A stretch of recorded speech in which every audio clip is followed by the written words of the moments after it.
So, a rough night for both of us, I think. The emotions brought up by talking for Preamble for 2 hours, really wrecked our sleep. That's right. That's what it was. That's definitely what it was.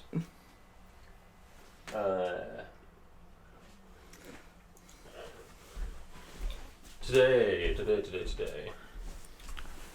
Well, before we give the date, bit of preamble that today is the last day of recording. That's right. Yeah, we're doing 3 and 1 today. 3 and 1. 3 and 1. Should be doable. Yes. Thank you for sticking it out, buddy. That no will be problem, man. 22, 23, 24. 24 episodes. And I don't think there's anything else we need to hide in the beginning bit here. So yeah. So it is the 26th today of February. 1:40 p.m. 1:40 p.m. And today, we only have 3 topics left. And the first of those today is we're going to talk about something very pertinent to anybody living in Canada. Whoa. What's going on with the First Nations folks? Just laying down the facts. Absolutely. Right off the top. Absolutely. So this one, I'm still quite drowsy. No problem. So I will do my best to MC, of course, but that's totally fine. I was thinking, this is one I've been taking a course on recently called Indigenous Canada. Shout out. Maybe we can include a link in the description. I recommend anyone living in Canada should take it. It's everything you missed in your, in our case, our grade 10 history class. So everything that wasn't in Bothwell. Yeah, everything that wasn't in Bothwell. No disrespect to the big man himself, but it is really interesting looking at this course, Indigenous Canada, compared to, I think, how most people our age and older have been educated about First Nations in Canada.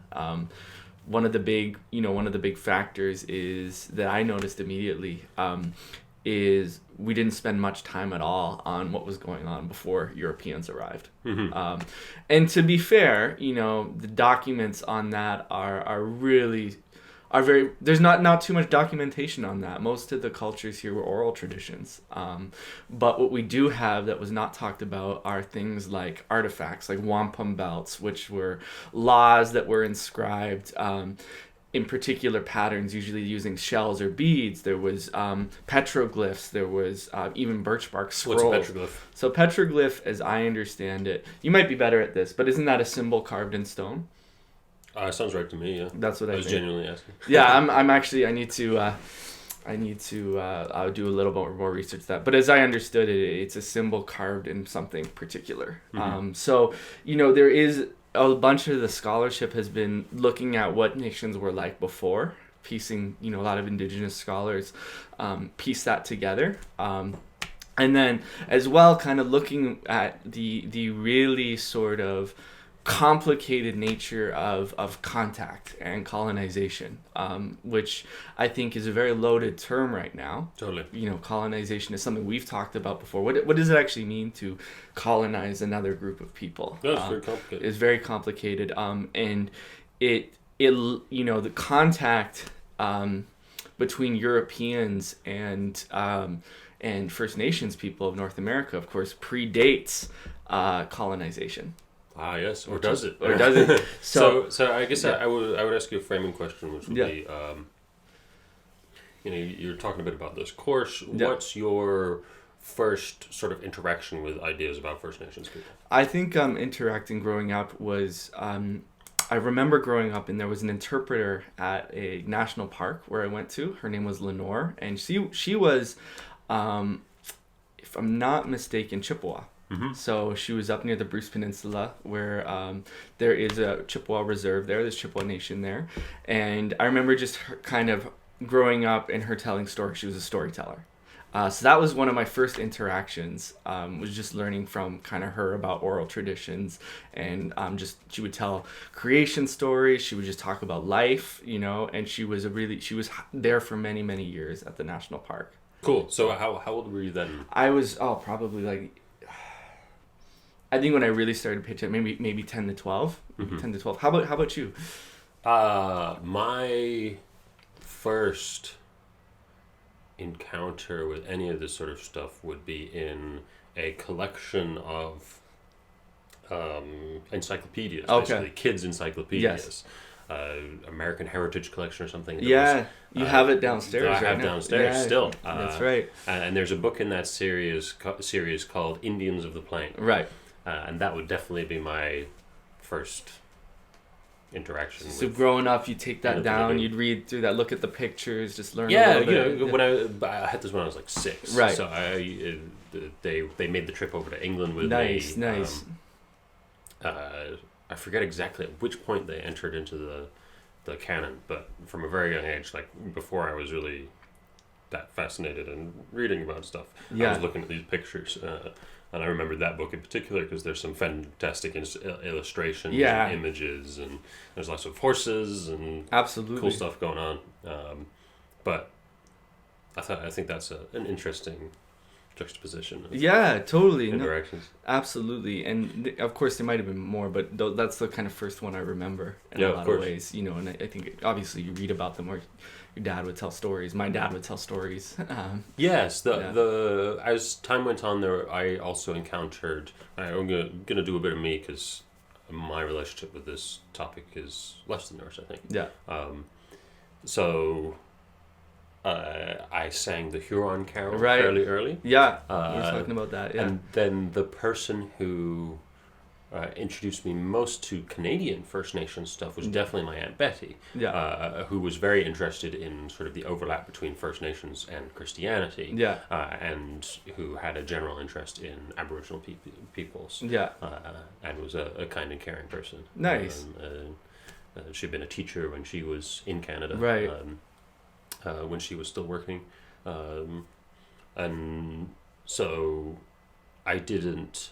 The sort of shape of the story or anything, or a narrative of history at that point didn't really emerge, but there was an idea of a bunch of people in Canada before totally the white guys showed up. Yeah, absolutely. But then through that, I think I only started to engage sort of intellectually with the idea of First Nations probably in the Abelard era. Right, yeah. And because, of course, that was a topic that, even if it wasn't in our Canadian history class, was definitely brought up between students, and you were already developing an interest, and there were other kids there who were absolutely. And to be fair, like we did talk about it in our class. I just don't remember it being the forefront. And it was interesting because Mr. Young actually spent a lot more time talking about Indigenous people in our American history class, which wasn't required. And in particular, he used a much better textbook, sorry, Bothwell, called A People's History of the United States. That's a fascinating choice. Yeah, which is, I think, was a good choice. Mr. Young, man. Yeah, it's really interesting that he chose that. And he all over the place. Yeah, he supplanted it with primary sources and different documents, of course, to sort of even out the perspective. But it was a really fascinating choice, because the whole idea with people's history, which I think applies back to First Nations, is of course changing the entire perspective on who matters and who gets to tell the story of history, and the idea around people's history was that he's not spending time, Howard Zinn, famous World War II pilot, is not spending time, in the rooms with the founding fathers. He's not spending as much time in the sort of mythologized. Yeah, exactly, with the great figures of America. So he's spending time on the ground with ordinary people and how they are affected by these things. Well, it is a history in the Marxist vein of history. Yes, absolutely. Which, oh man, I used to have this stuff down way better, but there's a bunch of different ways to read history, and two of the most prevalent one of the most prevalent of all time is the great men interpretation. Exactly. Of history. So the ancient Greeks are Definitely. doing this, where their historians are going through and being like, this guy's amazing, or tell them about him. And I'm reading Sophocles right now. Yeah. And it's clear how that comes directly out of the literary tradition. Yeah. Because you have the labeled, you got Menelaus and Agamemnon and Electra and these like famous nobles in there, and then the only way that people are outside of that social class are represented are as messengers, or as the chorus. Exactly, they're not named. Definitely.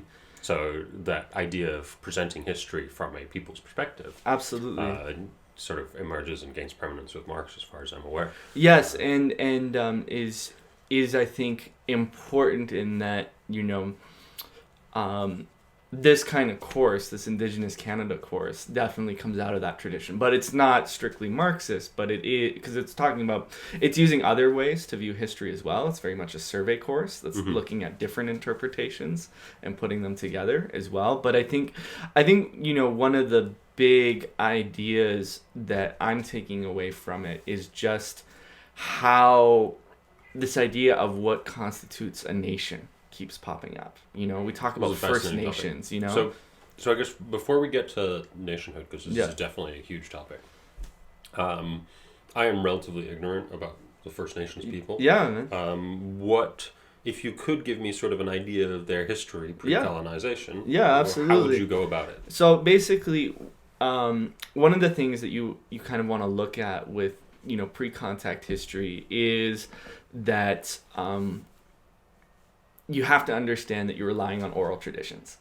Right. Mostly. So oral traditions and archaeology. And archaeology and living kind of living archaeology, in the sense is that some of these artifacts still exist or have been replicated, and there are people who still know how to interpret them. So a lot of the laws of different nations that I've been learning about have been encoded in kind of artifacts and documents that are not necessarily written down, but are symbolized. So that's one of the things you're relying on. What's fascinating is how one of the big takeaways, and this course specifies it, and I've heard about it before. If you can talk about Indigenous worldviews, which is a big, broad topic, but it's useful. However, there's a lot of distinction within that between different groups of people and different nations. But one of the big focuses of Indigenous worldviews pre-contact is the idea of how to relate to each other and the natural world. So, which is very kind of different than the sort of Western idea at that time, which had placed humanity. Placed in a great chain of beings. God. Humans in the image of God. Yeah. Animals, nature, dictated by God to be beneath. Exactly. So this is a very different worldview, and that keeps coming up time and time again. So one of the big things about kind of pre-contact history to look at is these kind of worldviews and how they affirm how different people interacted with each other. So one of the big things is trade. People traded generally, the scholars think, not so much for basic necessities, as that was there, but more for luxury items and items that could solidify kinship and relationship between the different peoples. So let's back up again a little bit and give me an idea of where these people are. So, absolutely. So there's many, many nations, and they're scattered, well, not scattered, but they are situated all across North America. Right. There's the nations that we know about, such as the Haudenosaunee, the Huron-Wendat, the Algonquians. They're in kind of southern Ontario. Then you move a little further west. That's where you get the Nehewak, or as more commonly we know them, the Cree people. And they occupy a huge swath of territory, several provinces, migratory nation moving across. Over out the west, you have the Tlingit. And those are the folks we would associate Haida style with. So if you've ever gone to the West Coast, it's a very distinctive art style. That's part of as far as I know, part of the Tlingit groups. Then in the north, you have Inuit people. Of course. Inuit people. Which are also distinct. And there's Alaskan... Which also spread over to the edge of Greenland. Absolutely, they go into Greenland, Alaska as well. There's the Inupiaq, or like Alaskan, more, now we consider them American Inuit folks. And then there's the different kind of Canadian groups, and then stretching into Greenland as well. And then on the East Coast, up in the Maritime provinces, you have the Mi'kmaq, you have the Dene. So East Coast United States. East Coast Canada. Oh, East Coast Canada. Sorry, East Coast Canada. So this would be the Maritime provinces like Nova Scotia, Newfoundland. You have Bothic, and you have this, early groups that are sort of a precursor to the Inuit people as well. So bring me down the country, as it were. Can you move into America and then touch a little on South America? So once again, you have, and my knowledge decreases the further south we get.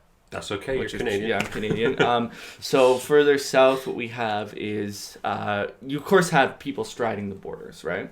So the the Iroquois, for example, where a lot of them were in New York. There's the Lenape folks who are out in Manhattan. Yep. Those are the people the Dutch interact with in a fascinating way. Moving down further south, you have, of course, the Cherokee. The Cherokee people in Kentucky in particular. The Trail of Tears is the big sort of tragedy and really one of the worst atrocities that a lot of people know about in relation, and that's the fourth movement of these people west as the Americans are expanding. Is that mostly Cherokee? That's the Cherokee people, yes. And then further south into Florida, you have the Seminole people. Yes. I've vaguely heard of that. Yeah. Seminole people who also were very, very skilled, but unfortunately faced kind of American expansion fairly early on as well. And it didn't bode well for them either. Then, moving west, you have the nations of the plains. Of course. Yes, so this would be in your encyclopedia. The type of, so Blackfoot. Yep. Blackfoot, Apache. Yep. Down over there. And then further, that's kind of the extent of my knowledge into the West. Lakota, of course, the Lakota, who's very much still centralized in that part of the United States. Then in the southern United States, you have the Navajo people. And these are, and further south, of course, is the indigenous people who interacted with the French and created that Creole dialect as well. And I have to remember what that is. That's where that came from, which is really fascinating. Yeah, it's a mix of like French and kind of different languages from enslaved people of African and indigenous kind of descent as well. So we're getting kind of like a country away from Canada now. Yeah. But what do you know about sort of what is now Mexico? Absolutely, of course. So you have one of the big ones are the Mayans in Mexico, Aztecs as well, and these of course are probably some of the most what I should say. These are the when we think of kind of what civilization means in the Western Hemisphere, we often think of these people, the Mayans, Inca, and Aztecs, of course. So those are groups that are in the Inca, are, of course, further south in Peru, but the Mayans and the Aztecs are up further north. Got it. Yes. Cool. And so, yeah, no problem. So that's a basic overview. I'm just missing a lot. I understand totally. There's over at least 100, if not, thinking like 150 nations within North America itself. If I'm not mistaken, it could be more. That's just the number that's coming to mind. And so I guess thank you for listing all those off. A bit of that overview. Gives me like just sort of a shape and an idea of sort of the diversity of cultures here. And of course, I've heard all these things before, but I certainly couldn't list them off like you. Yeah, no problem. So those are really good. The thing that I'm curious about now, sort of, as we dig, so I'm gonna try and try and get a shape of the history of what we know a bit out of you, and then also I think lead into these more modern issues about nationhood. Totally. So let's start it. Yeah, that's if you want to go for it, but I also have a question. Yeah, go for it, please. So the question would be: we got all these different groups, and clearly you're sort of naming the ones that you know the best and the ones that are the largest. Yeah. But there's 150 nations somewhere in there, and you gave maybe 20 names. Yeah. What's the sort of relationship between these big groups, nations, these big groups, and the sort of smaller, absolutely, for First Nations? I'm not sure if that term goes all the way down into the U.S., but yeah, definitely the smaller First Nations. So often, sort of when one of the big ways that kind of this idea of nationhood develops and these larger groups sort of come together and get classified, but also self-identify as nations collected of people, is through contact. Right. is through contact and out of necessity. So, for example, one of the big ones in our area is the Haudenosaunee Confederacy or the Iroquois Confederacy. So is this an alliance? This is an alliance. Western parlance. Yes, exactly, and it is a confederacy of 5 different nations, and then later a 6th nation. Mm-hmm. So when we're fairly close out in Caledon is 6 Nations Reserve. And that is named after the 6 nations in the Iroquois Confederacy. So within that confederacy are the Mohawk, the Oneida, Onondaga, Cayuga, the Seneca, and then later the Tuscarora people. So and those together form the Iroquois. For the Iroquois or Haudenosaunee. That's their new name. That's their new name together. Cool. And the name given to them by Europeans is the Iroquois. The self-identified name is Haudenosaunee. So we can talk a little bit about that too, because Haudenosaunee. Yes. So one of the things is that what's really interesting, and then in our region, in southern Ontario, around here we have the Huron-Wendat. Further north you have Anishinaabe. Then you have as well Algonquian. And they are kind of part of the same, as I understand, I could be getting this wrong, language family as well. In there is a Wendat Confederacy. Mm-hmm. That's what, and then because, as part of the fur trade, that in this book, this chronicles that is actually disintegrated by wars with the Haudenosaunee. So why did these confederacies come to be? Let's back up a little bit, and I think it's helpful for us to talk about, to answer your question about how these kind of formed, is through something that I hadn't learned about in a while, is the fur trade. So we all know about we kind of heard about the fur trade. We know it's important. We know that it has to be important because the beaver is our national animal. So an important colonialism. So this is kind of, and this is where it gets a little messy, but you could, because it intersects with colonialism, I would argue that the fur trade at its beginnings predates colonialism. Just when are these confederacies sort of coming to be then? So they're coming a little... in relation to, no exact dates, but in relation to Western occupation. Yeah, they're actually coming, to my knowledge, at least a good 100 years a little later on than first contact with the French. So, and I could be wrong, but that's my understanding of it. And it's because of the really complex shifting alliances that happen around the fur trade. So to give to descend into this, the first folks who, as we know, from Europe, who have contact with indigenous people are the Norse, 1000 CE. So 500 years before French arrive.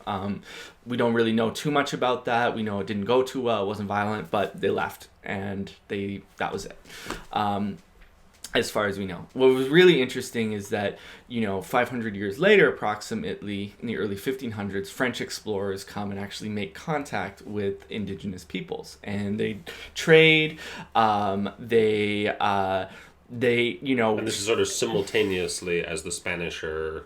Yes, exactly. In the 1500s, in the southern, and the French relationship is different than the interaction with the Spanish with the indigenous people. Like when Columbus kind of steps out that boat, he's like, they're slaves. He just really immediately starts enslaving Arawak people in, I think, what is now Cuba, if I'm not mistaken, in the West Indies. It's in the Caribbean. That's the goal. They just they straight up enslave folks. Now, it's interesting when Jacques Cartier, who's one of the early explorers, makes contact with the indigenous people in Canada. He's making contact with some of the Iroquois and things like that. He finds he's not there he's there to kind of trade, but the country is extremely difficult to live in. So they need indigenous people to help them with their with survival in a different way than it seems like the Spanish interacted with. So in a way, it's not so much the differing moral characters of the Spanish and the French. It's more that if you show up in what is now called Mexico and you start wandering around and setting up camp, you find out that, man, it's really quite nice here. And, it's got these lovely beaches, and there seems to be a lot of healthy fauna, and at no point in the year does hell descend from the skies. Exactly. And I think that's a big part of it. And hell. I can't speak on the moral differences too much. I think it's worth pursuing that. However, that's just beyond my scope right now. I'm just going to put a pin in that and say there are very practical reasons why things turned out differently up here than they did even in as places as close to us as the United States geographically. It is this idea of the fur trade. So to answer your question about how these nations emerge, the fur trade is huge. It's the underpinning, a lot of these scholars argue, of what made Canada a nation. Because it gave us a kind of economic foundation on which to build a nation. So the early part of it is actually very beneficial for First Nations communities. French go in, the Cour de Bois, the runners of the woods, they go in and they actually live in Indigenous communities during the winter. They're sheltered there. The Indigenous people help teach them how to get the furs. They trade, and this is actually really good for First Nations folks because they suddenly get access to guns. They get access to metal in particular. It's huge. Much easier to hunt with, cooking gear. So it's really... There's an influx of technology. Absolutely. There's an influx of tech, And one of the few things I remember from my planes. So I'm gonna try not to use that second part of the title too much. Yeah, no, but for sure.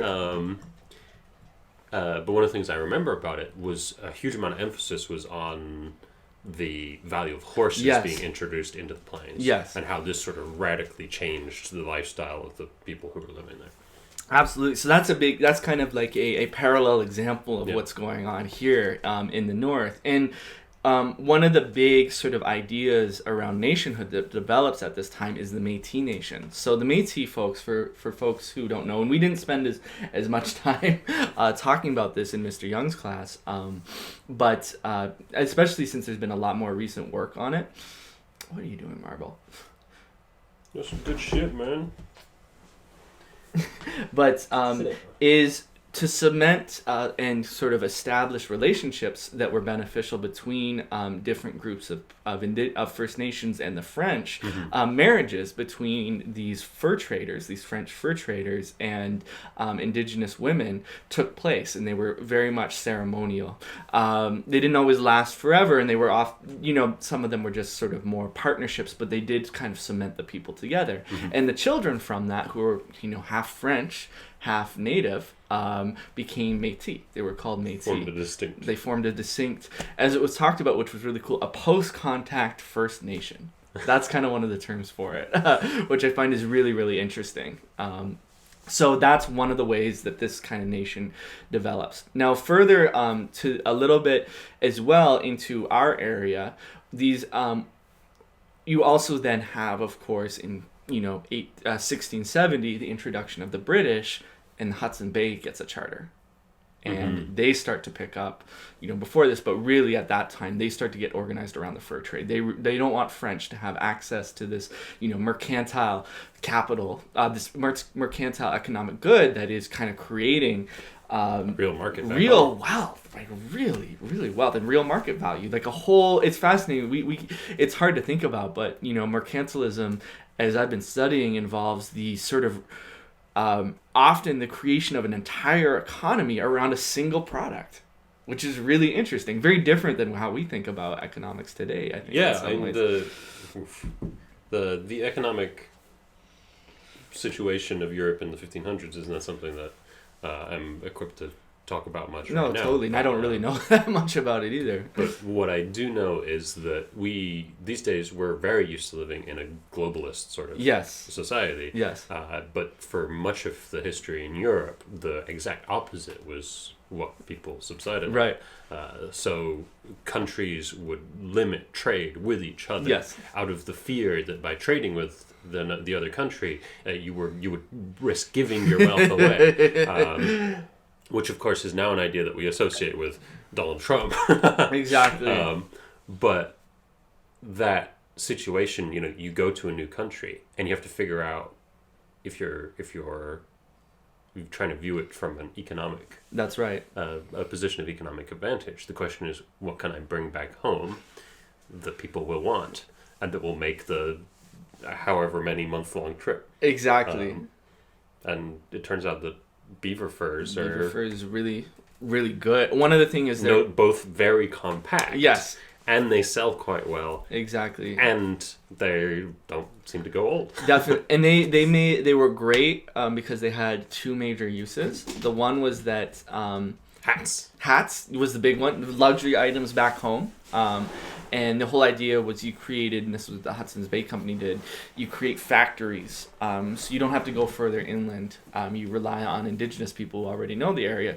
They give the raw material to you in exchange for goods. Mm-hmm. And then you refine it and increase its value however fold, and then however many times over, and then you ship it back to the mother country. Where they turn it into a hat. Where they turn it into a hat, exactly. So the original idea of factory is these kind of trading posts or trading areas where exchange happened, and then that good became or the refinery process started, and then it was moved further over. So to go back to kind of where these kind of confederacies emerged is you have these two European powers, Britain and France in North America, who are warring with each other. Mm-hmm. At the same time as they're trying to create lasting alliances with indigenous people to secure their fur trade. So the Iroquois nation, confederacy ends up being formed and allying with the British, and the Huron-Wendat ends up allying with the French. So nations and confederacies are created often out of necessity in order to sort of organize around how to protect themselves in the face of these colonial powers, who to ally with, how do we kind of maintain our own sort of monopolies over mm-hmm. our areas of the fur trade so that we can keep the flow of goods coming through. Of course. So that's really fascinating. That's a big fascinating part that I learned about it. So I think we can return to this moment. Yeah. But I just want to give you one last chance. Mm-hmm. One last chance before we get even closer to the modernity. Mm-hmm. To go back and talk about pre-colonialization mm-hmm. and the structure of the First Nation peoples in the Americas. Crazy cat. In the Americas. Yeah. Before the French, English, Spanish show up. Absolutely. So, what is really, really interesting is one of the sources that gets relied on to talk about pre-contact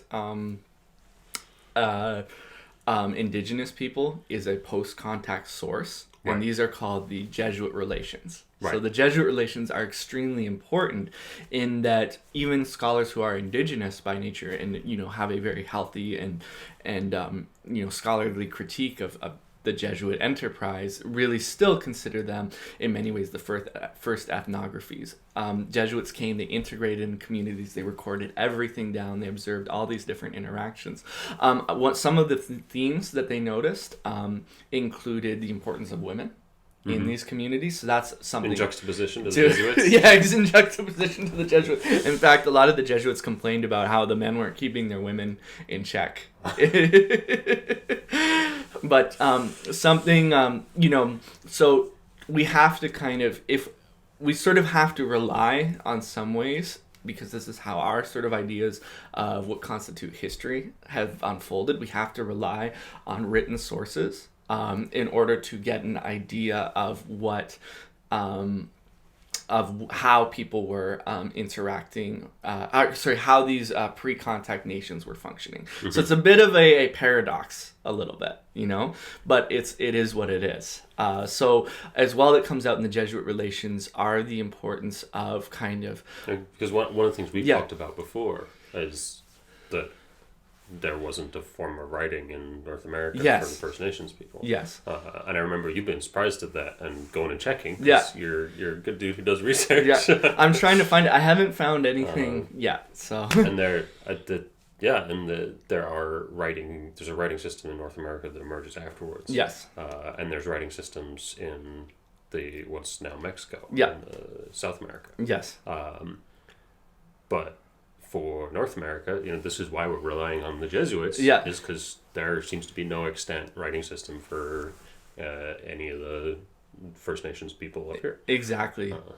And this is where things get fascinating to me, because totally. I think endlessly about writing and communication and ways of interpreting history and developing knowledge and preserving knowledge. Yeah.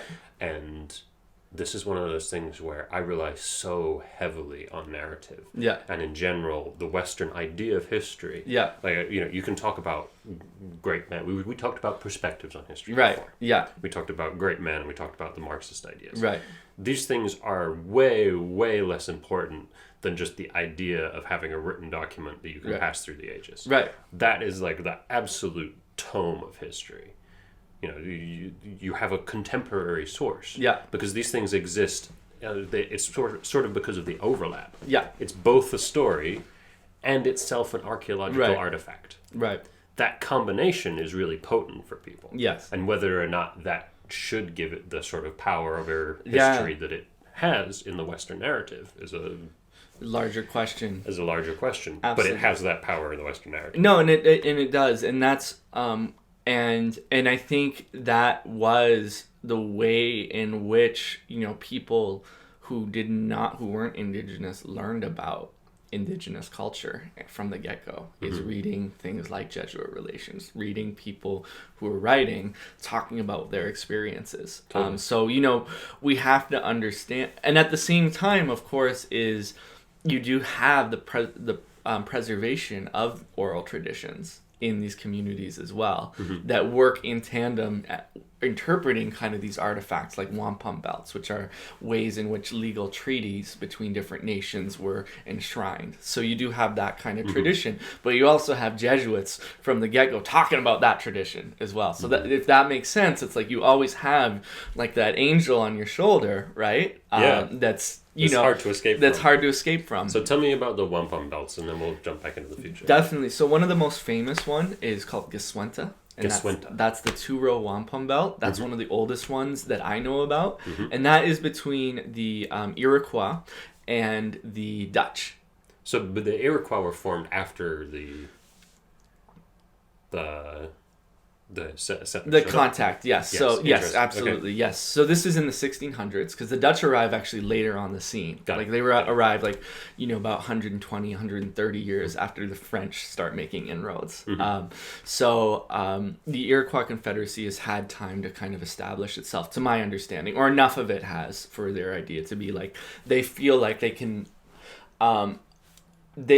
The negotiations, as interpreted by the Iroquois people, are nation to nation. The Iroquois nation is negotiating with the Dutch nation at that point. So Geswenta is the 2-row wampum belt. It's made out of shells, different shells, that are fashioned into beads and then sewn with hemp. The idea is it's white, and then there are 2 purple streams side by side. There's more going on there, but the basic idea is the Iroquois are on one stream, one craft, often interpreted as the birch bark canoe, and the Dutch are on the other, which is the ship. And the idea is we're here, we're sharing the land, but we're very much separate people. We each have our own sovereignty, and we are traveling side by side, sharing the resources of the water. But we are, we're different. We're separate from each other. All right. Yeah. So that's one. That's called the Geswenta. A lot of people, when they're thinking about that treaty, they refer to that one. That is actually interesting, because at the same time there are other wampum belts, and I don't know quite the name of it, that were made where I'm thinking particularly around the Nehewak or Cree interacting with the British, where the Cree actually adopt the crown, the queen at that time, and all of her subjects as cousins, so as family members. So that's together as opposed to apart. So together as opposed to apart. Which is really fascinating, because I think it gives us an idea of how important, kinship ties and relationship ties were to these nations. That, and partly that explains the history later of broken treaties on one hand, and how, European powers can view that one way as just, how it goes, but First Nations, who, especially the ones that have this understanding of adoption and kinship, like this is my family now, can view broken promises and broken treaties very differently. Yeah, and it's very, obviously you don't know everything. No, definitely not. No offense. No, I don't. But it's very hard to develop an idea.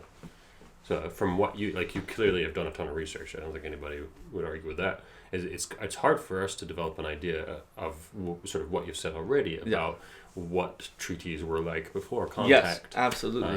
And how these nations interacted with each other in ways that are analogous to the way the Western nations are well documented as interacting with each other. Yes. So I think, if you've got anything more to say about the sort of history stuff, I think that's pretty good. Like for me, because we've talked about just the challenge of talking about pre-contact nations, and we've also got this kind of intermediary period where And I think that the stretch of time here is something that's always remarkable to people when we go back to talking about it. Because a lot of the times in the modern conversation, it seems like people are hearkening back to pre-colonialization, to pre the first contact. Yeah. And yet that is 500-600 years ago. Yeah. It's a really mind-boggling length of time. In a way, it's kind of like, people in the West thinking back to before the Renaissance. Like that's a long ass time. Absolutely, it's half a millennia. Exactly. So that itself, I think, is one of the many things, as we get into the second part of the conversation. Yeah. One of the many things that I think makes this such a difficult thing to talk about, and such a difficult thing for people to get a grips on and rationalize and try and figure out what the right thing to do. Yes. In regards to their own life or policy or whatever it happens to be. Absolutely. So let's talk about, I think, because treaties end up being today sort of one of the things that are still really talked about. Yes. And it's one of the places where I'm not sure how much we differ, but I have a particular take on this whole situation. Totally. And maybe we can talk about that. Do you want to start with your take on it? Tell me about treaties first, and then I'll respond. So I was in my course last night, and the last thing we covered was treaties. I'm just getting into it, but basically the idea is there's different phases of treaties, and the first ones the course identified as these kind of friendship treaties. Right. The big idea with that was that the fur trade, these are in the 1700s, mid 1700s to slightly later 1700s, generally before and during the American War for Independence. So the fur trade is in full swing, and these are treaties made by generally the British, because that would become the Dominion later on of Canada, and they're concerned with maintaining good relationships with Indigenous people. Right. So Indigenous people have sovereignty in these treaties. It's very clearly looked at as, in some of the most extreme ones, settlers aren't even allowed to enter into Indigenous territories as part of these treaties. Which would be a very sort of traditional version of sovereignty. Exactly. And some of these treaties are recorded both Western tradition. And when the Western tradition, they're recorded as documents, so we can go back and refer to them. They're also recorded simultaneously as wampum belts. And as far as I understand, a lot of these wampum belts still exist. Cool. So you have both, So there's a ton of scholarship that goes on with both. Then later... in comparisons. Exactly. The fur trade kind of dies out, and the economy starts to switch to an agricultural economy. And this is where we have sort of what happened in the United States with Indigenous people being forced to, being forced from their land because they're in the way. Because when the fur trade is what's bringing them the dime, then what's valuable is the fur of the beaver and the Indigenous people gets exactly to the white people. Exactly. But once it's agriculture, what's valuable is the land. Exactly. And the white people working on it. Exactly. Exactly. And so that's the big deal. Right. And then suddenly you have, what happened earlier in the United States start to happen in Canada, where treaties are signed with the idea of pushing people further and further off their land. Rights are granted in exchange for land and then repeatedly revoked. And new treaties are signed and I haven't covered this part as much, so my sort of area is this sort of around the friendship treaties is where my sort of really I don't know if you call it in depth, but at least more researched focus has been. So this, as I understand it, is the period that we think about at the beginning of kind of the dire effects of colonization. Right. You know, people being forced off their lands. At this point, they've been facing earlier, but people face diseases as well. And this is where when we think of things like genocide and terms like this coming up, and the forced removal and relocation of people. So these things start to happen, and what is the sort of response from the indigenous populations, from the First Nations? So at this point, there are a few armed insurrections. In many ways, which John A. Macdonald, our first prime minister, is famous for. The Métis around Louis Riel in Red River in the west, at the Basque region, which is in the plains, they rebel. You know, they take up arms against the government. Unfortunately, even though that struggle is compelling, the might of the British war machine at that point is too strong to take on an open conflict. So a lot of these rebellions are crushed. Yep. Now, and then treaties get renegotiated. Iroquois people end up moving west, as I understand it. And then that's honestly where it gets a little murky for me. I have a gap there, to be totally fair. I have a gap around the early to mid 1800s. Yeah. You know, so to relate this to, we had a pod earlier on Israel-Palestine. Yes. And I spent half of that pod sort of in a very similar structure to this one, where I spent half of it like talking about the history and trying to present these different parts of what I felt constituted important aspects of the Israeli mentality on a cultural level. And now and then afterwards I sort of did the clinic. Yeah. You know, I was like, this is how I feel like you have to argue about this. Yeah. This is how I feel like you have to interact with this. I don't have that for First Nations. Yeah, man. I simply don't. Absolutely. And I think what we've talked about so far in this conversation illustrates very clearly why. Yeah. The number of different moving pieces in this is vast. It's huge. And I would have to do far more. Like, in order to learn about the Israeli-Palestinian stuff, I needed to learn about Israel. I needed to learn about that region and about Palestine. Yeah. I needed to learn about Jewish identity and the history of the Jewish people. Right. I also need to know some regional politics in the Middle East. Absolutely. That it can be a very complicated topic, but it doesn't even begin to. But there's so much. There's all sorts of different sources for it. Yeah. There's people I could actually have the conversation with. The history is very well written out, and the history is a fifth of the time that the 500 year, if we're talking about the actual the actual sort of Israeli part is very sort of consolidated, and the ideas of who is and who isn't, and what is a state and what is not, and the rules that are going on there are very clear. At least very clear in contrast to a situation with the First Nations. Yes, absolutely. So this is why I think the treaty stuff is fascinating. And the only clinic I can give on it right now is, I think there are some basic obvious things, like it's really blatantly clear that the First Nations people were treated really badly. Yes. I think diving back 500 years is tricky. I think you don't need to do that. You can just go to the schools in Canada. You can go to the schools in Canada. You can go to the Indian Act itself. Yeah. Which we've talked about a little bit as well, which is complicated. Yeah. But you can see these clear, there's all this talk about the way police mistreat women, First Nations women. There's all sorts of horrifying stuff happening within the span of the last 50 years or so. So the need to dive 10 times further than that back into the future. You mean back into the past? Sorry, back into the past. Back to the future is not quite necessary for me. Like the relationship between these power structures, like it's necessary on an intellectual level. But in terms of just understanding that this is a group that we are doing a lot of damage to. No, exactly. I don't think you need to have an understanding of 500 years of history to Yes. know that.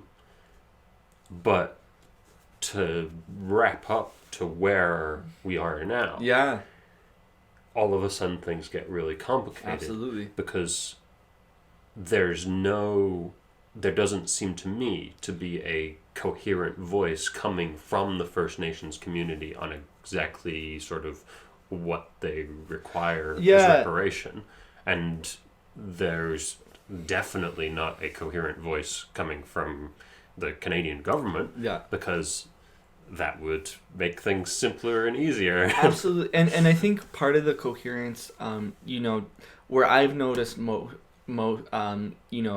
of coherence, I've been fairly recently. Mm-hmm. So this book is cool because it's by one of the women who started Idle No More, right. Which happened about almost 10 years ago now. Which and is it's a social justice online movement, largely online, that took place in response to Bill C-45. Mm-hmm. So C-45, the big thing with C-45 was Stephen Harper is in power at this time, so no surprise there. Great guy. Champion of human rights, obviously, and a true model on how to reconcile with our colonial past. But anyway, he in this bill, kind of, which is an economic bill, is slipped in this legal precedent where you can hold a referendum on a reserve, and no matter the number, you don't have to get the majority of actual people on the reserve to sell land, which was the previous law. You could have a referendum on a reserve, and if most of the people agreed to sell land, then it could be sold. But you can have a referendum. Doesn't matter how many people show up. It could be 10 people. And if those 10 people agree that they want to sell land, then a huge chunk of these reserve lands can then be sold. So that's the big one. Which is, you can see, really, really problematic. Yeah, obviously. Me and three of my friends hold a referendum. Yeah, we're all on the band council or whatever. We hold this meeting. We don't tell anybody about it, and then it's done. Well embedded in that were kind of the other thing that is deeply intertwined with kind of how Indigenous people view sovereignty, at least to my understanding as someone who's not Indigenous and just kind of getting into this, is it's embedded in how we treat the land, like how the land gets treated is a huge part of sovereignty. And I would put a little pin here and say, if you are curious why two white guys are talking about First Nations issues, we did a whole episode on allyship that explains why we think we can talk about this. Absolutely, stuff, so. And why we think it's important that we talk about it as white guys, No, thank you. Just wanted to plug another episode. We'll put that in. Absolutely, no, so that's important. So one of the ideas of that is that it removes something like, in this book, talk about 90% of protections on water, so that it could be developed and used in pretty unhealthy ways for business practice. So out of that, Idle No More emerged, which was a call to action against this specific policy action and resisting it. And I have to go back, and I think they were successful for some of it. I have to kind of do the research, but that's where this online kind of movement came out of, was a sort of something that all of these Indigenous people, no matter which nation they found themselves from, and allies as well, could rally around something really specific that was going on and say, this is not okay. This is unacceptable. We cannot have this policy. And I think this is a good example of something that the federal government does something, and then it's pretty clear to most of these surviving First Nations that this is bad, and then they can come together and they can go, don't do that.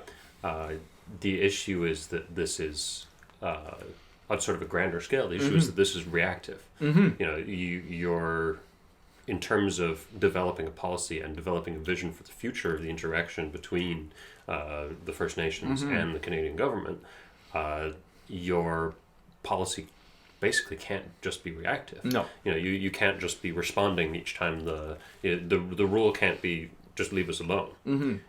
Because that's just not going to solve the problems that already exist in these communities. No. We're running on time a little in this one, but it's an important topic.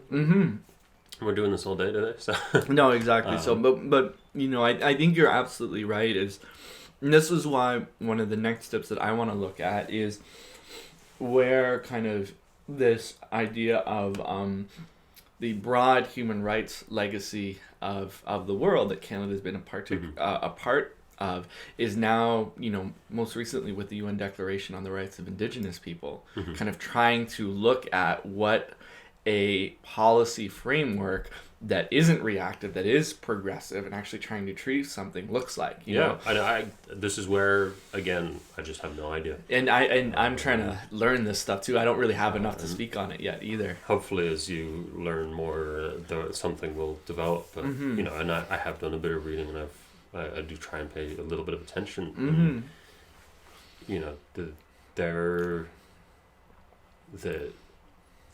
The idea a lot of it's wrapped into this idea of sovereignty. Yes.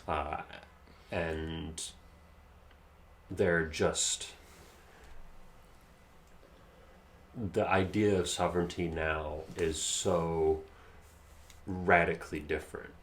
The idea of your country and its position in the world is so radically different than it was even 50 years ago. Yeah. But never mind 100 years ago. Yeah. And then that's totally ignoring treaties made in the 1500s. Yeah. And then I think because there's a lot of talk about honoring particular treaties and the value of land. These are the ones that are usually the numbered treaties that come out of the friendship treaties. Right. So these are the ones we talk about, like Treaty 6 in the West, for What's example. that? Yeah. So that's one that this talks a lot about. So this is talking about Nehewak law, and particularly around Treaty 6, which a lot of activists in the Cree or Nehewak Nation turn to when they talk about this is what a model for how the Crown should interact with us and had promised to interact with us should look like. Because it grants sovereignty and it grants rights to people to be able to operate on their own land. Once again, it's from a long time ago. It is from the 1700s. Absolutely. But, And so let me expound on why, totally. On why I think this is, and why I'm bringing up sort of the modern idea of sovereignty. Yeah. Is because in the way the world is right now, in terms of countries, people look at the world and they see a map and they feel like everything's very stable. Yeah. And this is a lie, right? The reason that countries exist in these shapes and the ways that they do now is because of incredible internal and external pressure and force. Every single border that has an imbalance in this pressure and force has to have an equal counterbalancing force in order to maintain. Absolutely. So the thing that is such a struggle for First Nations force to me is First Nations sovereignty for me is where this force is going to come from. Yes. Canada has immense force in terms of its control over its sovereign borders. Yeah. And these things, to most Canadians, are totally invisible. Yeah. But the American border between Canada and us is one of the longest borders in the world on the base of the earth. Absolutely. And yet it stays where it is. Definitely. And we think of America as a ridiculously powerful nation. Yeah. Right. So there's a counterbalance there. Yeah. Oh yeah. Right. The idea of people getting any sort of partial sovereignty. Yeah. Inside of Canada. Yeah. To me, that seems like something that would just instantly be subsumed. And yet total sovereignty requires you to actually generate a force capable of balancing against the pressure from Canada. No, absolutely. The old school ideas of this, which are now pretty darn antiquated. Yes. If you think of places like Germany. Definitely. Or just the size of your military. Absolutely. And indeed, even to this day, if 50,000 First Nations people were trained in the military and had sufficient arms and weaponry and bought a bunch of high-tech guns from America, they might be able to stake out a chunk of land. Well, you have to remember that this happened, right? In 1990 with the Oka crisis, where it was a standoff, and I'm not saying this is a model. Not at quite the same scale. Not at quite, but it was like a literal standoff between the military armed conflict between the RCMP and the Indigenous and the Mohawk at that point. No, yeah, I've seen. I've heard. Remember that there's the iconic photo, pictures. Exactly, the iconic photo of that. So these issues, and it's just to further your point. But that we know what happened. We know what happened with that. Yes, exactly. 2 people ended up dying, and thank God it wasn't more. But it was really hot for a little while, and it is not, I think, a way that is going to be helpful in conducting, the practices of reconciliation. No, I don't. I just like Canada's police force is also relatively unmilitarized, but even just producing an insurrection with the amount of weaponry and the amount of territory and the situation, like you have to be very carefully situated. Absolutely. And like that just seems, I don't see how an armed insurrection would succeed or further the First Nations cause. I honestly think almost all people don't want that. No, totally. That's the other problem. But I'm just all I'm doing is I'm trying to figure out what forces could exist that would like resist the encroachment of Canadian sovereignty into whatever idea of sovereignty the First Nations people want. Well, and I think, for me, one of the areas, because I don't have any easy answers to this question. I don't think there are. And I don't think there are any. One of the ways I like to explore about it is this idea of kinship. And the idea of, what she's ultimately looking at, and I think she's teasing, she doesn't really come out with it, but like, when we do these kind of discussions about land claims and we enter the legal framework for how we deal with this each time like a treaty gets sold or there's a land claim or anything like that. I think what she's kind of hinting at, and maybe more explicitly than I caught on looking at, is can we introduce some of these customs into Canadian law, and these customs particularly around kinship, how we're supposed to relate to one another. Totally. What I find fascinating is that's why it comes back to human rights. Yep. Totally. And I was just thinking that. I think in many ways the American experiment in human rights is an indigenous experiment to this land. And I use that to, it happened here, and it happened here for a reason.